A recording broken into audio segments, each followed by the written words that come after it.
नमस्कार आप सभी को, मैं सोनिया सिंह और स्वागत करती हूँ बीट द कंपटीशन पे। मेरे पीछे जो बिल्कुल आपको स्क्रीन नज़र आ रही है, वहाँ पर मैं बात करूँगी आपसे DSSB के PYQs को लेकर के, है ना? अब आप ये सोचेंगे कि DSSB का पेपर तो हुआ नहीं, तो PYQs क्यों डिस्कस किए जा रहे हैं? देखिए, सबसे इम्पोर्टेंट बात ये है कि प्रीवियस ईयर पेपर्स को मैंने हमेशा कहा है कि बहुत इम्पोर्टेंट है आपके लिए कवर करना। DSSB की बात करें, चाहे हम KVS, NVS, army public school की बात करें, सबका जो सेंट्रल पेपर पैटर्न होता है वो ऑलमोस्ट मिलता जुलता होता है। तो ये जो जुड़ा हुआ है, चाहे आप DSSB, चाहे आप EMRS, चाहे आप बिहार में जो भी हमारे टीचिंग के पेपर होने वाले हैं उसके लिए बैठ रहे हैं, ये काफ़ी ज़्यादा आपके लिए हेल्पफुल साबित होने वाला है। इसके माध्यम से आप ये जान पाएंगे कि क्वेश्चंस का स्ट्रक्चर क्या है, सवाल आते कैसे हैं, क्या तरीका है, और कोशिश कीजिए कि अपने साथ में कॉपी और पेन को ज़रूर रखें ताकि आप ये नोटिस और नोट डाउन कर पाएँ कि किस सेक्शन से कौन-कौन से जो है पैटर्न से सवाल बने हैं। जैसे जनरल अवेयरनेस की बात करें तो आपको ये पता होना चाहिए कि भाई स्पोर्ट्स से क्वेश्चंस आ रहे हैं, या फिर यहाँ पर जो है अवार्ड से क्वेश्चंस आ रहे हैं, या हिंदी से सवाल कहाँ से अधिकतर पूछे गए हैं, ठीक है? तो इस चीज़ का ध्यान रखें। आप अपनी बेहतर सुविधा के लिए वीडियो को 2x पे करके देख सकते हैं, और साथ में इसका जो कंप्लीट PDF है वो आपको मिल जाएगा हमारे Telegram channel beat the competition पे, जिसका लिंक है आपको डिस्क्रिप्शन बॉक्स में दिया हुआ। साथ में बीट द कंपटीशन का यूट्यूब पर हमारा है, और प्ले स्टोर के ऊपर आपको अब ऐप भी अवेलेबल हो जाएगा, जहाँ से जा करके आप कोर्स को परचेज कर पाएंगे, अपने जो है PDFs डाउनलोड कर पाएंगे। सारा कलेक्टिव कंटेंट आपको मिलेगा, फ्री ऑफ कॉस्ट मॉक्स अवेलेबल हैं, जिससे कि आप अपनी जो है तैयारी को चेक कर पाएंगे। तो ये तो थी कुछ इम्पोर्टेंट इन्फॉर्मेशन। अभी मैं वीडियो को यहाँ से जो है खुद को पॉज कर रही हूँ, ताकि आप जो पीछे का जो स्क्रीन है क्वेश्चन पेपर का, उसको बाकायदा अच्छे से देख पाए, ऑब्जर्व कर पाए, जज कर पाए, ताकि आपको कोई समस्या यहाँ पर ना हो। ठीक है, कोई क्वेश्चन, कोई डाउट तो जरूर पूछिएगा।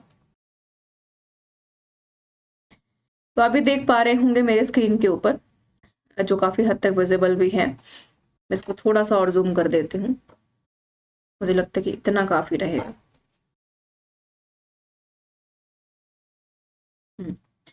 तो ये आप देखेंगे कि हिस्ट्री फीमेल का पेपर है, 28 जून को हुआ है, शिफ्ट 1 का ही पेपर है हमारा।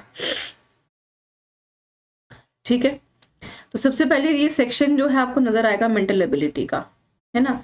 तो मेंटल एबिलिटी का ये सेक्शन है जो कि आप देख पा रहे होंगे अपने स्क्रीन के ऊपर। तो हम मेंटल एबिलिटी के कुल मिलाकर के यहाँ पर आप देखेंगे क्वेश्चन नंबर 1 को, जो इन्होंने लेटर सीरीज के साथ पूछा है, फिर यहाँ पर टर्म से सवाल पूछा है, श्रृंखलाओं से सवाल पूछा गया है। तो जब आपको क्वेश्चन पेपर मिलेगा तो जरूर इसको ध्यान से देखिएगा, है ना? ये जो इनके अल्फाबेट्स होते हैं वहां से सवाल पूछा है, ये सारी चीजें हैं, आगे मैं डिटेल में डिस्कस करूंगी। हालांकि मेंटल एबिलिटी के जितने भी क्वेश्चंस हैं, न्यूमेरिकल एबिलिटी के जितने भी क्वेश्चंस हैं, वो सर ने अलग से भी डिस्कस किया हुआ है, इसलिए मैं यहाँ पर आपका टाइम ज़ाया नहीं करूंगी, बिकॉज टाइम टेकिंग है। तो आप स्वयं भी एक बार क्वेश्चंस को जो है खुद से देख पाएंगे, ये बेटर होगा काफी। स्क्रीन को अब आप शायद बेहतर देख पा रहे होंगे। ठीक है, आगे बढ़ते हैं, और ये है इसका क्वेश्चन नंबर 17, और 17 के बाद हम यहाँ पर चलेंगे। टोटल 20 सवाल इन्होंने पूछे हैं। इन सवालों के माध्यम से, चित्र के माध्यम से आप देख पा रहे होंगे पिक्चर सीक्वेंस से क्वेश्चंस आए हैं। तो ऐसे ही कुछ सवाल आपको अपने EMRS, DSSB, KVS, NVS में भी देखने का मौका आपको मिलेगा। ठीक है, हम चलेंगे जनरल अवेयरनेस का ये जो सेक्शन है हमारा, उसके ऊपर हम डिस्कस कर लेते हैं, बात कर लेते हैं। ठीक है, ओके। तो पहला सवाल जो इन्होंने पूछा है यहाँ पर, ये सवाल इन्होंने पूछा है फोक डांस से। आप सबको ध्यान में होगा कि फोक डांस से जुड़ा हुआ मैंने कंप्लीट आपको PDF सब कुछ प्रोवाइड करवाया है। फोक डांस कहाँ पर जो है कहाँ पर होते हैं, कौन से होते हैं, उसकी खासियत क्या है, और इसके अलावा उसी प्रेजेंटेशन में मैंने आपको प्रॉपर लिस्ट भी प्रोवाइड करवाई है ना? तो ये इन्होंने फोक डांस के ऊपर, क्लासिकल डांस के ऊपर आपको पढ़ करके जाना है। ये कह रहे हैं कि which among the following folk dance is associated with Tripura, Tripura से जुड़ा हुआ नृत्य कौन सा है? तो होजगिरी, ऑप्शन नंबर C को आप देख पा रहे होंगे अपने स्क्रीन के ऊपर। हिंदी में भी ये सवाल यहाँ पर इन्होंने दिया हुआ है। जनरल अवेयरनेस का नेक्स्ट क्वेश्चन बजट से पूछा गया है ना? तो ये करंट इवेंट है तो ये इन्होंने पूछा कि कौन यहाँ पर राशि आवंटित की गई है, किस मंत्रालय को बजट में 21-22 में सबसे अधिक राशि आवंटित की गई है, तो रक्षा मंत्रालय को की गई है। इस चीज का ध्यान रखिएगा। गृह मंत्रालय बिल्कुल नहीं, ग्रामीण विकास मंत्रालय को करता नहीं है, तो रक्षा मंत्रालय को है, तो इस चीज का ध्यान रखिएगा जो आपके लिए काफी काम की चीज है। बजट जो इंपॉर्टेंट रहता है, जो हमेशा कहीं ना कहीं आपसे एक आधा सवाल पूछ लिया जाता है। नेक्स्ट क्वेश्चन नेशनल पार्क से है। मैंने यहाँ पर नेशनल पार्क से जुड़ी हुई हर एक चीज आपको बताई है, कहाँ पर है, फेमस वाला कौन सा है, किस नेशनल पार्क की कौन सी खासियत है ना। उस वीडियो को करंट इवेंट्स में जाकर जरूर देखिएगा, जो कवर हो जाएगा वहां पर। इससे ज्यादा जो वीडियो में मैंने कवर करा उससे ज्यादा आपसे नहीं पूछेगा। क्वेश्चन यहाँ पर इन्होंने पूछा है कि जो हजारीबाग है ना, कह रहे हैं कि हजारीबाग राष्ट्रीय उद्यान स्थित है कहाँ पर, तो कहाँ पर है ये, तमिलनाडु, उत्तर प्रदेश, असम, झारखंड। झारखंड में है। मैक्सिमम जो क्वेश्चन ये पूछते हैं उत्तर प्रदेश और असम से पूछते हैं, तो इसको भी पढ़ लीजिएगा, है ना।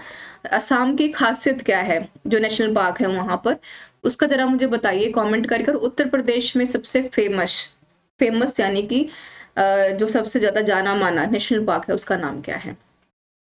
ओके, 27वां सवाल, कील नहर बाल्टिक सागर और उत्तरी सागर बंदरगाहों के बीच स्थित है। किस किस के बीच में स्थित है ये बताना है आपको। रशिया, फ्रांस, वियतनाम या जर्मनी, तो जर्मनी के बीच में है कील सागर, बाल्टिक सागर और उत्तरी सागर बंदरगाहों के बीच में जर्मनी स्थित है यहाँ पर, इस चीज का ध्यान रखिएगा। आगे बात इन्होंने पूछी है, कह रहे हैं कि सवाल नंबर 28 में कह रहे हैं कि इसमें से राबी और खरीफ से सवाल पूछा है। बड़ा ही जनरल कॉमन सा क्वेश्चन है, लेकिन राबी और खरीफ में हमेशा हमें कंफ्यूजन रहते हैं। विच among the following statement is incorrect, गलत है यहाँ पर, ये इन्होंने पूछा है ना। कह रहे हैं कि जौ या बार्ली कौन है, राबी क्रॉप है, वीट क्या है, राबी क्रॉप है, इनकरेक्ट पूछा है। बाजरा क्या है, खरीफ क्रॉप है, बट मस्टर्ड क्या है, वो खरीफ क्रॉप नहीं है ना, तो इस चीज का ध्यान रखें, ये इनकरेक्ट है। मस्टर्ड की अगर बात करें तो क्या है वो, कमेंट करके बताइए क्या है मस्टर्ड। आजकल आप देखेंगे जब सर्दियां जो है अबाउट टू ओवर होती हैं, सरसों जो होती है खेतों में, पीली सरसों, उसकी एक अलग ही बात होती है। बहुत चीजें आपको देखने को मिलेंगी रूरल एरिया में, खास तौर पर, या ट्रेवलिंग के दौरान आप आसपास के खेतों में देख पाएंगे, है ना। बाकी सारे सही हैं, बार्ले राबी है, वीट राबी है और बाजरा भी खरीफ है, बट मस्टर्ड क्या है, वो खरीफ क्रॉप नहीं है, तो इनकरेक्ट हो जाएगा। आगे देखिए, ये सवाल इन्होंने पूछा हिस्ट्री से, बड़ा फैक्चुअल क्वेश्चन है, बड़ा कॉमन क्वेश्चन है। कह रहे हैं कि मुंबई और ठाणे के बीच चलने वाली भारत की पहली रेलवे लाइन खोली गई थी कब, 1853 में खोली गई थी, है ना, इस चीज का ध्यान रखिएगा। नेक्स्ट हिस्ट्री का फिर से क्वेश्चन है, कह रहे हैं कि presided over the Amritsar session for Indian national Congress 1919, 1919 की बात हो रही है ना, तो 1919 की बात हो रही है, तो बिल्कुल आप जलियांवाला बाग जो मैस्कर है उसको आप बिल्कुल नहीं भूल सकते। अधिवेशन की बात की है इन्होंने, अमृतसर अधिवेशन की अध्यक्षता किसने की थी, तो मोतीलाल नेहरू जी ने की थी, याद रखिएगा। ग्रैंड ओल्ड मैन के नाम से जाने जाते हैं दादा भाई नौरोजी। लाला लाजपत राय की एक किताब बड़ी फेमस है, उनका नाम बताइएगा। जवाहरलाल नेहरू की एक किताब है जो कि काफी फेमस है, वो डिस्कवरी ऑफ इंडिया। आजाद हिंदुस्तान के सबसे पहले प्रधानमंत्री रहे, और 14 नवंबर को, अभी हाल फिलहाल में कल के दिन ही हमने सेलिब्रेट किया चिल्ड्रन डे उनके जन्म दिवस पर, है ना। तो कुछ इंपॉर्टेंट इंफॉर्मेशन है। चलिए आगे बढ़ते हैं। नेक्स्ट क्वेश्चन है, यंग बंगाल मूवमेंट 26 से 32 के बीच में एस्टेब्लिश हुआ था कलकत्ता में किसके द्वारा, है ना, तो हेनरी विवियन डिरोजियो, इनका नाम जो है भूलना नामुमकिन है जब यंग बंगाल मूवमेंट की हम बात करते हैं, जहां पर कि नवयुवकों को प्रेरित किया बहुत सारे शिक्षा के प्रति, सोशल इश्यूज के प्रति, है ना। वॉरेन हेस्टिंग्स बेंटिंग अपने आप में काफी खास नाम। हेस्टिंग का जरा बताइए कि क्यों इतिहास में इतना चर्चित नाम रखा गया है। आगे चलते हैं। कह रहे हैं कि ऑटोबायोग्राफी है, किताब लिखी है, no spin, my autobiography is the book written by, ये है शेन वॉन की, है ना। करंट अफेयर का पार्ट है, आप ये कहें कि ये जनरल अवेयरनेस का भी पार्ट है। आगे चलेंगे। कह रहे हैं कि नेक्स्ट क्वेश्चन है यहाँ पर सवाल नंबर 33, इन्होंने पूछा है बेस्ट फिल्म अवार्ड 11th दादा भाई साहब फाल्के अवार्ड फेस्टिवल 2021 में बेस्ट फिल्म जूरी का अवार्ड किसको दिया गया है? जंगल क्राई को दिया गया। नाम याद रखिएगा, इंपॉर्टेंट है। इसलिए नहीं कि भाई ये सवाल पूछा गया है आपसे, ये सवाल घुमा फिरा करके या इस वर्ष नेशनल फिल्म अवार्ड्स या दादा साहब फाल्के अवार्ड्स या नॉमिनेशंस भी अगर रखे गए हैं, है ना, या ऑस्कर्स की बात करें, तो इस सवाल आपसे पूछा जा सकता है।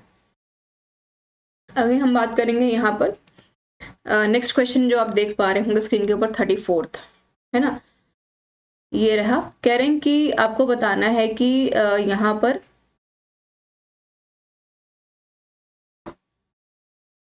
डैश मंत्रालय ने हाल में ही दीनदयाल अंत्योदय योजना, राष्ट्रीय ग्रामीण आजीविका मिशन और initiative for what's work to advanced women and girls in the economy के बीच संयुक्त पहल जेंडर संवाद इवेंट की शुरुआत की।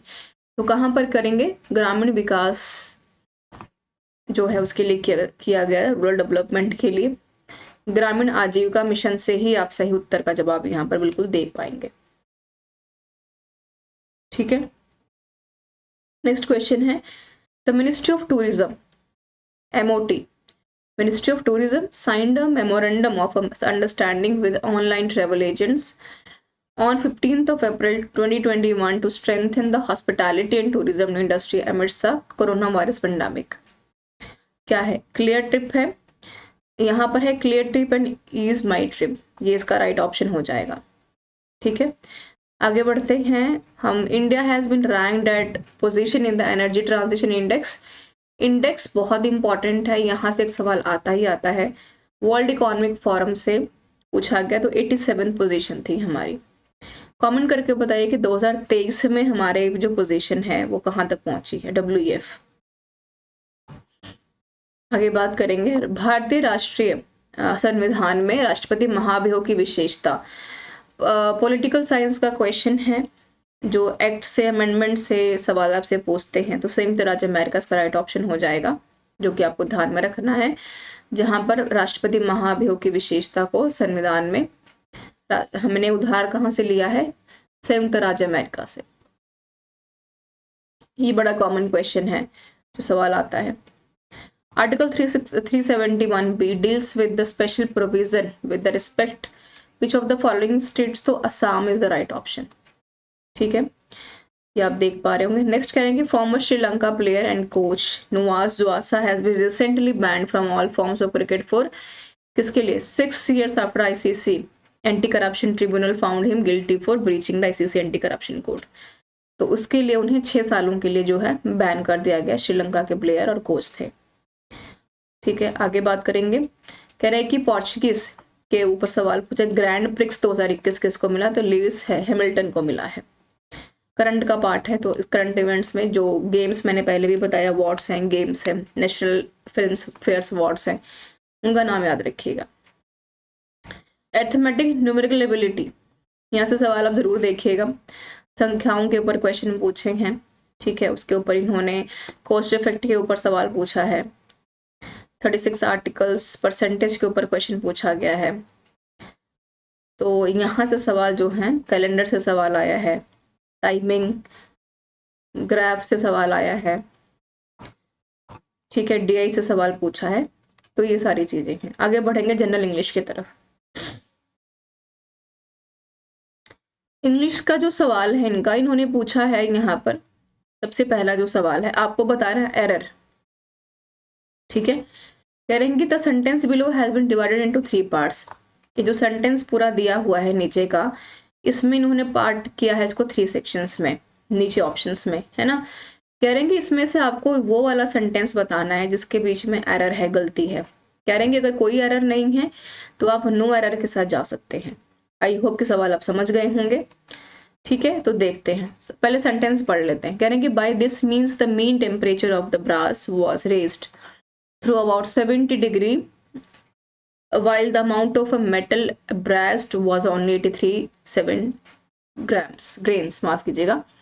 तो 4 ऑप्शंस हैं, तो अब देखेंगे by this means the mean temperature of the, कोई एरर नहीं आ रहा, brass was raised through 70 degree while no, the amount of a metal was brass only 837 grains, ये जो सेंटेंस है इसमें एरर इसलिए है क्योंकि आप देखेंगे कि ये कंप्लीशन नहीं है सेंटेंस का पूरी तरीके से, है ना। तो the amount of the metal, ये इसको काफी इनकम्प्लीट कर रहा है, तो नो एरर का तो सवाल यहाँ पर है नहीं, सी सही हो जाएगा। अगला सवाल आप देखेंगे यहाँ पर सेम है जैसा कि मैंने ऊपर चर्चा की, कह रहे हैं कि यहाँ पर आपको बताने के नो एरर कौन सा। Obviously it had been a long time, ठीक है, obviously it had been a long time when she had seen और टॉक टू मिस्टर किड, ठीक है। सेंटेंस को जब आप खुद भी तोड़ेंगे तो आप देखेंगे कि कहाँ कहाँ पर थोड़े से एरर्स आपको दिखेंगे। Obviously it had been a long, ठीक है, time when she had seen और टॉक टू मिस्टर किड और नो एरर। तो time when she had seen, time when she had seen, ये जो इसका पूरा सेंटेंस है इसमें हम एरर आप देखेंगे, ऑप्शन नंबर बी। नाउ आगे देखेंगे हम थर्ड क्वेश्चन में इन्होंने पूछा है, no sooner did I reach the airport when I stumped upon a bad omen and decide to not board the flight, ठीक है। तो आप देखेंगे ये कह रहे हैं कि select the word segment that substitutes replaces, ठीक है, ये जो आपको नजर आ रहा है यहाँ पर ब्रैकेट में, the bracket word segment correctly and complete the sentence meaningfully. Select the option no correction required if the sentence is correct as given. तो चलते हैं देखते हैं कि क्या यहाँ पर गलत है। कह रहे हैं कि no sooner did I reach the airport when I stumbled upon a bad woman. No sooner did I reached, यहाँ पर reach था, यहाँ reach है, the airport then I stumbled upon a bad man. No sooner did I reached again the airport then stumped. देखेंगे कि आपको थोड़ा सा जो सेंटेंस है कहीं ना कहीं आपको प्रेजेंट में है बट कहीं पर पास्ट में मेंशन किया है, तो नो करेक्शन रिक्वायर्ड नहीं है, यहाँ पर एक गलत है, रीच्ड नहीं आएगा, इस चीज का ध्यान रखिएगा, क्योंकि यहाँ पर हम क्या सही करने की कोशिश कर रहे हैं, जब आप इस ब्रैकेट को हटाएंगे, है ना, तो आप इस सेंटेंस को पूरा मैच कर पा रहे हैं with the no sooner did I reach the airport when I stumped upon a bad man and decided to not board the flight, ठीक है। अगर आप यहाँ पर भी रीस्ट कर देते हैं, यहाँ पर भी रीस्ट कर देते हैं, तो सेंटेंस का जो कंप्लीशन है वो पूरा नहीं हो रहा। फिर से देखेंगे यहाँ पर वैसा ही क्वेश्चन है, ओके। यहाँ से कह रहे हैं कि आपको रिप्लेस करना है, यहाँ पर select the word segment that substitute replace the bracket word segment correctly. ये जो ब्रैकेट वर्ड यहाँ पर दिया गया है वहां पर आपको देखना है कि यहाँ पर मीनिंगफुल वर्ड कौन सा है। Select the option no correction if required. करेगा renowned author and Tony Award winner Bob Fosse has credited modern day drama। Bracket शुरू हो रहा है किसके लिए, for having a deep impact on writing style, ठीक है। तो इसका जो राइट ऑप्शन है ये है विद हैविंग हैड, ठीक है, with having had a deep impact on his writing style. Having had, यहाँ से आप देख पा रहे होंगे, deep impact on writing style, renowned author and Tony Award winner Bob Fosse credited modern day drama, ठीक है, ये इसका राइट ऑप्शन हो जाएगा। आगे हम फिलिंग द ब्लैंक्स देखेंगे, अप्रोप्रिएट वाला कौन सा है। कह रहे कि it was dash that everyone understood the rules so that this would not happen again. क्या है, इंपेरेटिव, ठीक है, इस चीज का ध्यान रखिएगा। नेक्स्ट हम बात करेंगे यहाँ पर फ्रॉम द वेग dash she had gifted writer or author acquired some of his strong feelings for the name what incoherent। आगे हम बात करेंगे नेक्स्ट क्वेश्चन की। तो इन्होंने पूछा है यहाँ से some parts of the sentence have been jumbled। यहाँ पर पूरा सेंटेंस दिया PQRS, ये आपस में मिक्स एंड मैच कर रखा है, यानी P है फिर Q है फिर RS है फिर यहाँ पर S है।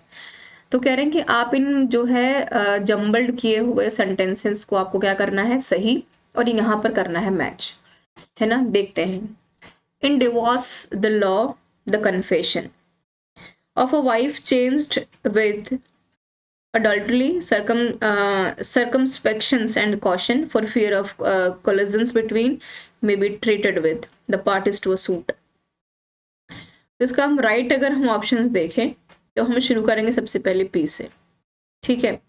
तो पी कह रहा है कि of a wife charged with adultery, फिर चलेंगे मे बी ट्रीटेड विद, ठीक है, सर्कमस्पेक्शंस एंड कॉशन, और उसके बाद बात करेंगे for fear of collusion between. तो ये इसका जो जम्बल्ड किया हुआ पूरा पूरा सेंटेंस है वो यहाँ पर सही हो जाएगा। आगे फिर एक ऐसे सेंटेंस है जो आप देख पा रहे होंगे।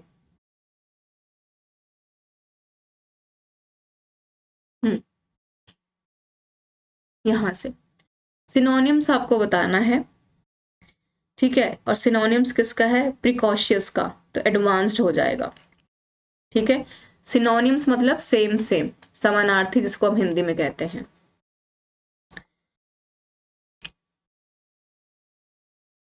ओके, एमिकेबल का है यहाँ पर कॉर्डियल। नेक्स्ट आप देख सकते हैं, जो सवाल आप देखेंगे एग्जाम में भी अपने, नॉट सेम बट कुछ ना कुछ कहीं ना कहीं मिलते हैं। स्पेल्ड करेंगे करेक्टली है ना। तो आपको बताना है कि यहाँ पर जो स्पेल्ड है यहाँ पर सही है, MERCRCENARE। तो यहाँ जो इसका जो ऑप्शन नंबर ए है स्पेल सही है, which is considering as MERCENARE। Okay, next repeated है। आगे हम बात करेंगे यहाँ पर, इन्होंने कहा है कि appropriate meaning of the given idiom, एक इडियम यहाँ पर दे रखा है, वाक्यांश दे रखा है। कहने की क्या यहाँ पर डिनोट करता है? Hello in the hand basket, with full of devotion, angry and overcome by emotions to have a dispute with someone, deteriorating and headed for complete disaster। उसको हम इन शॉर्ट कहते हैं hello in the hand basket, ठीक है। आगे चलते हैं, आपको देखना है ग्रेट माइंड थिंग्स अलाइक, ये तो काफी आसान है, आप मैच भी कर पाएंगे। वेरी इंटीमेट फ्रेंड्स, माइंड से जुड़ी हुई चीजें हैं तो इंटेलिजेंसी की बात बिल्कुल होगी। People think like each other. आगे हम बात करेंगे यहाँ पर नेक्स्ट क्वेश्चन की, collecting the forming into mass और ग्रुप, वन वर्ड बताना है आपको, ठीक है। एल्गोमेरेट। आगे बात करते हैं वन वर्ड की तरफ, और हम बात करेंगे यहाँ पर boring and unpleasant work that does not require special skill and usually does not पे मच मनी। तो मेनियल होता है इसका मतलब। कंप्रीहेंशन बहुत इंपॉर्टेंट है, तो कंप्रीहेंशन जो है मैं आपको अलग से करवाऊंगी, ठीक है, एक अलग क्लास में, क्योंकि टाइम टेकिंग भी है। तो इस कंप्रीहेंशन को क्या करना है, आपको पूरा अच्छे से पढ़ लेना है, फिर हम देखेंगे क्वेश्चंस को, और उसके बाद हम बात करेंगे बाकी के आंसर्स को लेकर के, ठीक है। तो कंप्रीहेंशन आपके यहाँ से शुरू हुए हैं क्वेश्चन नंबर 76 से 80 तक का। तो इस क्वेश्चन को जरूर एक बार देख लीजिएगा, वीडियो पॉज करके, चाहे आप चाहें तो PDF से भी दोबारा खुद रीअटेम्प्ट कर सकते हैं। चलते जनरल हिंदी की तरफ।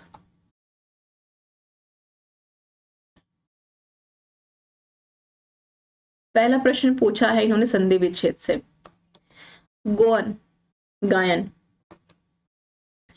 अगला सवाल है यहाँ पर जो पूछा इन्होंने संधि से प्रत्युष, प्रति प्लस उष, छोटे की मात्रा प्रति को, ठीक है। आगे हम बात करेंगे, प्रश्न में 4 विकल्प हैं, सदैव पुल्लिंग का सही विकल्प हो, ठीक है। देह, वैशाख, पूर्णिमा, गायक।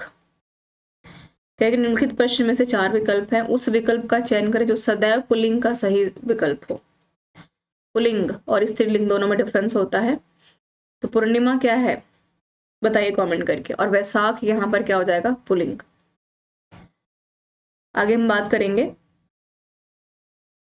तत्सम, ठीक है। तत्सम मतलब वो शब्द जो संस्कृत में लिखे जाते हैं।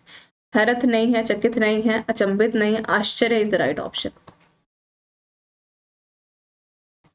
आगे हम देखेंगे, तत्सम शब्द की बात की तो आश्चर्य सही हो जाएगा।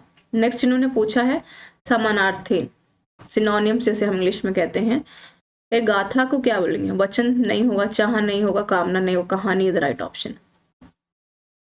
आगे देखते हैं हम अभिहित। अभिहित करेंगे, प्रश्न आपको बताने हैं, शब्द युगम के अर्थ का सही विकल्प हो। प्राप्ति अनुचित, कहा हुआ संकेत, कहा हुआ अनुचित, अनुचित तैयार, नहीं, कहा हुआ अनुचित।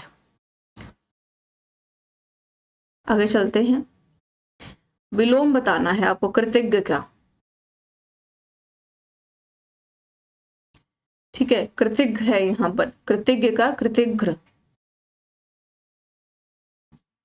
फिर हम यहाँ पर बात करेंगे वाक्यांशों को लेकर के, जिसे दूर करना कठिन हो, दुर्निवार। ठीक है, आगे बात करेंगे जिसे दूर करना कठिन हो, दुर्निवार। आगे बात करेंगे वाक्य में सर्वनाम का सही भेद बताएं। ठीक है, जो करेगा सो भरेगा, तो दोनों क्या है, रिलेट करें कि करोगे तभी तो भरोगे, है ना। तो क्या है, संबंधवाचक सर्वनाम है। आगे देखेंगे वाक्य के प्रकार का सही विकल्प हो, क्या है, वहां एक ऐसा छोटा सा गांव था जिसके चारों ओर जंगल था। तो क्या है ये, मिक्स, जिसे बोलते हैं मिश्रित वाक्य, मिला जुला वाक्य। नेक्स्ट देखिए, बारिश होकर नदियों में पानी भर गया है। हमने कहा पूर्ण वर्तमान काल।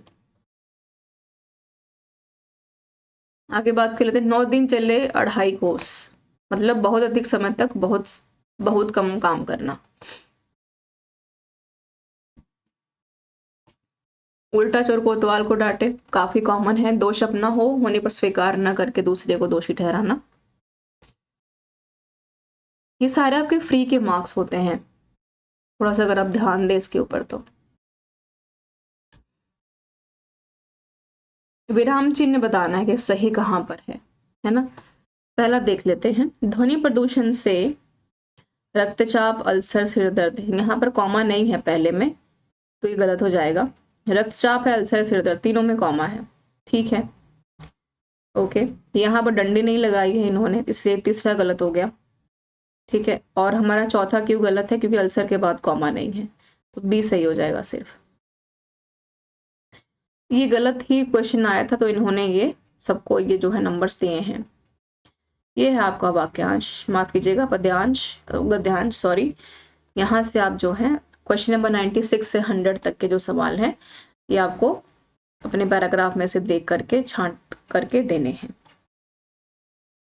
ठीक है, और आगे हम यहाँ पर बात करेंगे, ये तो हिस्ट्री का जिनका मेन कंसर्न्ड पेपर है, जो बच्चे पीजीटी हिस्ट्री में बैठ रहे हैं, DSSS में, एनवीएस में, केवीएस में, बिहार वाले हम जो हमारा पेपर है, उनके लिए काफी लाभप्रद होगा। तो जब पीडीएफ आपको मिलेगी तो वहां से जरूर देखिएगा इसको।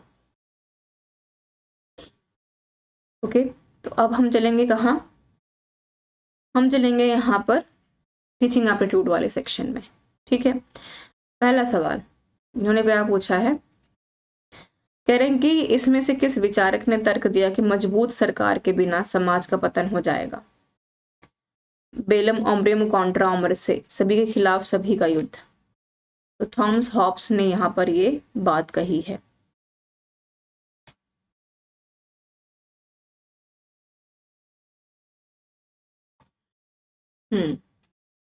माफ कीजिएगा, ये हिस्ट्री का ही सेक्शन है हमारा। मार्टिन लूथर वर्ल्ड हिस्ट्री का है। ओके, वर्ल्ड हिस्ट्री से सवाल काफी पूछे हैं इन्होंने।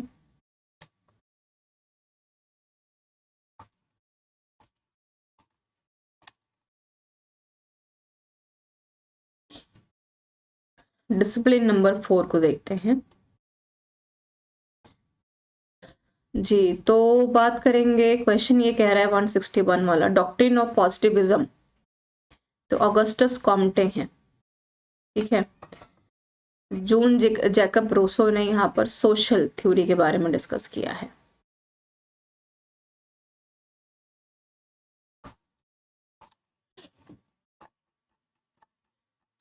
एक्चुअली हिस्ट्री में देखा जाए या फिलोसोफर्स की भी बात की जाए, तो काफी चीजें यहाँ पर हमारी कॉमन मिलती जुलती हैं।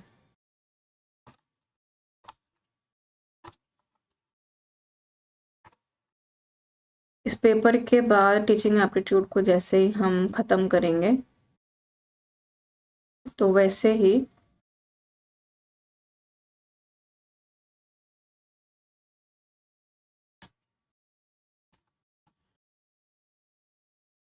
ठीक है जी।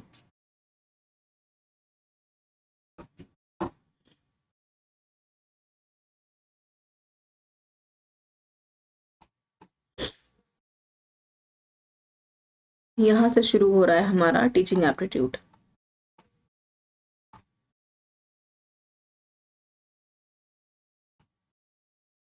टीचिंग मेथोडोलॉजी यहाँ पे देख पाएंगे। एडवर्ड डी थॉर्नडाइक, ठीक है, ली थॉर्नडाइक ने कि अधिगमन के किस नियम को कहा है कि यदि उत्तेजना और प्रक्रिया, है ना, यहाँ चलते हैं। Learning of Edward Lee Thorndike says that if the bond created between किसमें स्टिमुलस एंड रिस्पॉन्स में leads to happiness it will be strengthen the bond. What? Law of effect, प्रभाव की बात करते हैं। तो 3 इन्होंने काफी खास चीजें डिस्कस की हैं। इफेक्ट, रेडीनेस एंड एक्सरसाइज, मतलब learning by doing, always ready to learn. और ये कहते हैं कि इफेक्ट बड़ा इंपॉर्टेंट है। जब हम स्टिमुलस और रिस्पॉन्स की बात करते हैं, दोनों आपस में जुड़े हुए हैं, प्रभाव का नियम। नेक्स्ट कह रहे हैं कि the process of development involve expression, किसका? The process of development involve expression, abstraction, generalisation and analysis. तो काफी इंपॉर्टेंट है ना।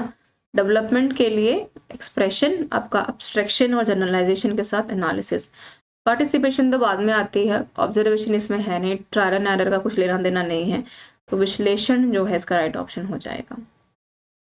फिर हम बात करेंगे cognitive functions to be there physical movement, ठीक है। तो मोटिवेशन क्या? इंटरनल। एस्थेटिक नहीं है। साइकोमोटर, जहां पर आपका साइकोलॉजी और आपका जो फिजिक है, शरीर भी काम करता है और आपका माइंडसेट, कॉग्निटिविज्म की बात करता है। इंपॉर्टेंट है, यहाँ से हमेशा सवाल आता ही आता है और इस बार भी कोई दो राय नहीं है कि सवाल नहीं आएगा। फिर हम बात करेंगे यहाँ पर भाषा को लेकर के। कह रहे हैं कि which language it is an idealist variety of a language relating to no specific region. तो क्या है? हमने बात की यहाँ पर स्टैंडर्ड जो आपकी लैंग्वेज है, मानक भाषा की, कौन सी ऐसी भाषा जो आदर्श विविधता को किसी भी विशिष्ट क्षेत्र से संबंधित नहीं है? मानक भाषा। मातृभाषा सबके अलग अलग होती, क्षेत्रीय भाषा, मौखिक भाषा सबके अपने अलग अलग होती है। क्वेश्चन है यहाँ पर more than a single way to interpret, ठीक है। यानी कि एक ऐसा क्वेश्चन आपको अगर दिया जाए जिसको कि आप व्याख्या करने के लिए एक से अधिक तरीके चुने, है ना, अपने तरीके से लिखें, तो कॉन्टिजेंसी है, एम्बिगुअस है, या फिर हम बात करें जो डिक्थॉमस की बात होती है, यानी कि 2 तरीके से सवालों को लिखना, या दीर्घ उत्तरीय जो लंबे लंबे प्रश्न लिखे जाते हैं, ठीक है। तो उसको हम बोलते हैं कि जब आप एक ही प्रश्न को मल्टीपल तरीके से लिख सकते हैं तो उसको हम बोलते हैं एम्बिगस, ठीक है। आगे बात करेंगे dialectic. Dialect is a dialect emulated by speaker for other dialects, यानी जो उपभाषा है आपकी वो किसी अन्य उपभाषाओं के वक्ताओं द्वारा अनुकरण की जानी जाती बोली है। प्रतिष्ठा, प्रेस्टीज, जिसको कि आप देखते देखते सुनते सुनते सीख जाते हैं। विश्लेषणात्मकता की बात की है। Name an analytical tool that uses participatory methodology to facilitate the definition and analysis of a gender issues by communities that are affected by them, ठीक है। तो ये कह रहे हैं कि जेंडर रिलेशनशिप मैट्रिक्स जो है इसका राइट ऑप्शन हो जाएगा। सवाल को कह रहे हैं कि ऐसा आपको एनालिटिक्स बताना है, टूल बताना है जो कि पार्टिसिपेशन मेथोडोलॉजी को दिखाता हो या डेफिनेशन को बताता हो, किसको? जेंडर इश्यूज को। क्या है जेंडर इश्यूज? मैट्रिक्स की हमने यहाँ पर बात की है। फिर इन्होंने बात की है कि यहाँ पर in which year did regulation and prevention of misuse act come into a force regarding the prenatal diagnostic techniques that prohibits determination of a sex of the fetus। करेंगे किस वर्ष में, जो कि काफी कॉमन क्वेश्चन है, आपने बहुत बार देखा हुआ हॉस्पिटल्स में, क्लिनिक्स में लिखा हुआ। तो रेगुलेशन एंड प्रिवेंशन एक्ट है जिसमें क्या भ्रूण के लिंग को निर्धारण पर रोक लगाते हैं, वो 1994 में जो है लागू किया गया था। आगे बात करेंगे भारतीय दंड संहिता 1860 की किस धारा के तहत बलात्कार शब्द को कानूनी रूप से परिभाषित किया गया है? तो 375 में किया गया है। आगे बात करेंगे रेटिंग स्केल्स को लेकर के। कह रहे हैं कि किसी भी बच्चे के बिहेवियर को, फ्रीक्वेंसी को, स्किल और स्ट्रैटेजीज को डिस्प्ले करने के लिए आप रेटिंग स्केल्स का जो है हम यहाँ पर देखते हैं। रेटिंग्स देते हैं ना आप लोग, जैसे ऑनलाइन शॉपिंग्स होती हैं या कहीं पर खाना खा के आते हैं, कोई पेन खरीदते हैं, तो वहाँ पर 4-5 स्टार्स होते हैं, वहाँ पर देते हैं हम रेटिंग कि भाई इनका बिहेवियर, इनका स्किल, काम, वर्क कल्चर कैसा है। तो वैसे लर्नर्स को भी हम यहाँ पर रेटिंग स्किल्स देते हैं। तो इवैल्यूएशन वाले फंक्शंस में काउंट होता है। एनेक्डोटल नोट्स होता है जो कि क्लासरूम में एक डायरी मेंटेन की जाती है, जिसमें कि टीचर्स बच्चे के बिहेवियर को जो है टाइम टू टाइम टैकल करता है। रूब्रिक्स नहीं आएगा। Checklist is not the right option. आगे बात करते हैं नेक्स्ट क्वेश्चन की तरफ।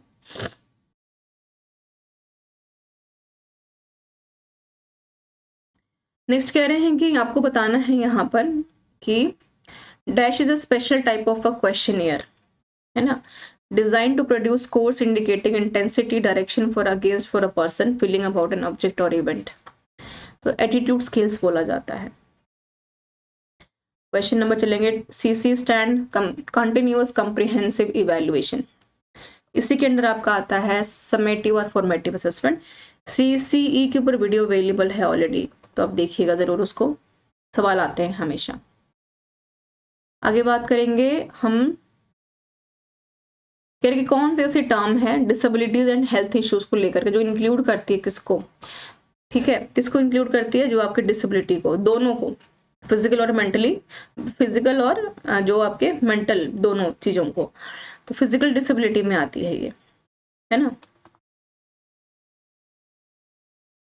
आगे देखिए, कह रहे हैं कि एक ऐसा child can not here sound eight less than what 90, है ना, 90 में अगर नहीं सुन पा रहा है, decibels is considered deaf for a purpose of education placement, तो होता है 90। विच डिसेबिलिटी को पूछा है इन्होंने, which disability can be classified as congenital and acquired, तो क्या है वो, लोकोमोटर। आगे बात करेंगे, कह रहे हैं कि who advanced theory of intelligence called group factor theory. बहुत बार सवाल पूछा जाता है 1938 में, किसने दिया है, थ्रस्टन ने दिया है, ठीक है, पूरा नाम इनका लुइस लियोन थ्रस्टन। थॉर्नडाइक ने क्या दिया, जरा कमेंट करके बताइएगा।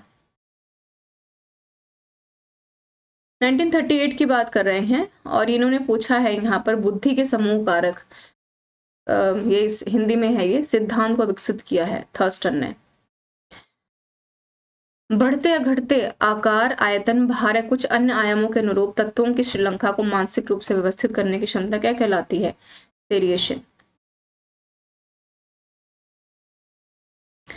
आगे बात, मनोलैंगिक विकास का किस अवस्था में बच्चे को इरोजोनस जॉन जनन क्षेत्र प्राप्त होता है, तो फेलिक स्टेज में प्राप्त होता है। आगे बात करेंगे, कह रहे हैं कि प्रोसेस ओरिएंटेशन ड्रामा अप्रोच है, पार्टिसिपेशन क्रिएटेड बिलीवेबल, रियलिस्टिक भी हो, characters that have invested interest in the character, तो उसको हम बोलते हैं रोल प्लेइंग नेचर। चलिए आगे बात करेंगे, कह रहे हैं कि आपको बताना कोर टेक्निक कौन सी है लीनियर ड्रामा अप्रोच में, जहां पर टीचर फैसिलिटेट करता है लर्निंग स्किल्स को without stopping the action of the lesson, which side coaching. ठीक है जी, तो this is all about the video everyone. एक बार पीडीएफ को जरूर निकालिएगा और साथ में अपने पेन पेपर पर जरूर नोट कीजिएगा कि सवाल कहाँ से पूछे गए हैं। उदाहरण के तौर पर थ्रस्टन की जैसे हमने बात की, लोकोमोटर की बात की, कंटेंजिनियस फिजिकल एंड मेंटल डिसेबिलिटीज के बारे में बात की, तो उन शब्दों को थोड़ा सा गहराई से जानिए, समझिए कि ये सवाल जो हैं कहाँ से और किस प्रकार से पूछे गए हैं, है ना। तो ये तो थी कंप्लीट वीडियो आपकी जो कि मैंने डिस्कस की, और फिर भी कोई डाउट आपका हो तो ज़रूर एक बार बताइएगा। इसके अलावा DSSB EMRS कहें या PYQs को लेकर के मैं ऑलमोस्ट इससे पहले 4 सेट डिस्कस कर चुकी हूँ, जिसमें कि 3 से 4 क्वेश्चन पेपर मैंने कवर किए हैं। ये कंप्लीट क्वेश्चन पेपर था हमारा। तो डिसिप्लिनरी सब्जेक्ट जैसे हिस्ट्री का फीमेल पेपर ये था, तो आप देखिएगा कि जब टेलीग्राम पर आपको ये PDF मिलेगी तो वहां पर जाकर के कंप्लीट PDF के माध्यम से आप डिसिप्लिनरी सब्जेक्ट का भी अपना पेपर देख पाएंगे, जिसमें कि इंडियन हिस्ट्री के साथ साथ वर्ल्ड हिस्ट्री, मेडिवल, एंशिएंट सब कुछ दिया हुआ है ना। तो इम्पॉर्टेंट है, क्योंकि बहुत इंपॉर्टेंट होता है ये जानना कि कैसे क्वेश्चंस बनते हैं और कैसे क्वेश्चंस का फॉर्मेशन होता है। ठीक है, this is all about the session everyone. और आपको डिस्क्रिप्शन बॉक्स में तीनों लिंक्स अवेलेबल हैं टेलीग्राम का, जहाँ पर डायरेक्टली जाकर के आप PDF डाउनलोड कर पाएंगे। इसके साथ साथ ऐप का लिंक अवेलेबल है, जहाँ पर आपको हर एक solution, GS GK teaching aptitude, computer science सब कुछ मिलेगा जो कि आपको रिक्वायर्ड है। इससे ज़्यादा आपको कंटेंट नहीं पढ़ना है, जो कि आप एग्ज़ाम को क्वालिफाई करने के लिए काफ़ी है। Thank you so much for being with me.